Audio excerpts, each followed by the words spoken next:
Hello, my name is Andy McMullen. I'm the managing partner here at Legacy Acquisitions, and I've been investing in real estate for about the last 25 years or so. About 6 years ago, our team stumbled across an investment opportunity that was like nothing we had ever seen up until that point. We had been looking for something that would bless the communities that we aim to serve and give our investors returns that were competitive in the market. And we, for many years, thought multifamily would serve that function. And we invested in projects that had done well in many cases. But this new asset class that we had discovered called build to rent, which we still believe is in the early innings, and I will get a little bit into our investment thesis later on. Build to rent essentially is, if you think about multifamily and pull it apart horizontally. So what we'll do is we'll build about 100 to 300 units, single family homes in most cases, on one enclosed community, and then rent them to residents in those communities.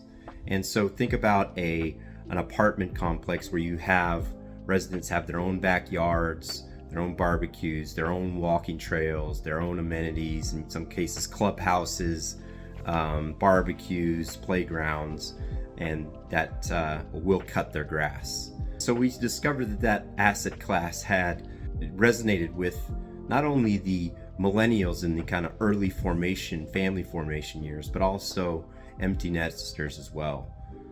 There are a number of reasons that we still prefer this asset class. If you think about the large undersupply of housing in this country, the last number that I just recently viewed, about 3.9 million units of undersupply in housing. In addition to that, we've got the largest generation in millennials that are in their family formation years.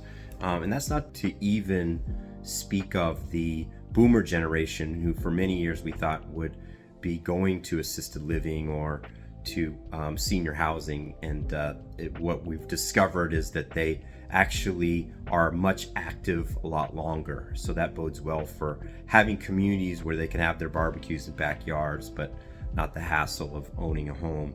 In addition, the mortgage payment, is about $1,000 more than rent. We've discovered, at least in our portfolio, that many of the residents actually would prefer to be in built-to-rent communities because of, as I mentioned, the amenities, the new technology. If they're in the South, in many of the areas that we develop, turning on the air conditioning from their car, right, is a benefit to them. And that's not necessarily what my American dream or our American dream of generations of owning a home not necessarily applies to them, right? They can buy their crypto or their businesses or do many of those things just on their phone. And it's not only us who like the built-to-rent class. I think it's become the favorite son of Wall Street over the last 3-4 years, partially because of those reasons. But if you can think about yield, where to get those yields in today's market, housing makes a lot of sense. And so smart money has poured about $7.5 billion into built-to-rent homes in just this last, in 2023, early 2024 alone. That's a big reason that I think it's a favorite son. I think the other one is that if you think about institutions controlling really 40% of the multifamily market, and only a small percentage, maybe under 2% of the built-to-rent single family market, you can kind of see why we're in the early innings. So those are some of the reasons that we believe it's a class that people should definitely consider. So if this does interest you in any way, please give us a call. Check our website at Legacy Acquisitions. We've got our phone there. You can reach out to me or some of our team and discuss a little bit, further some of the acquisitions that we've recently made, or maybe existing projects, or maybe just in general the market. We just love talking shop, especially about something that we feel so passionately about. We can build these communities and then actually see them come to fruition, which is kind of in the cycle that we are currently.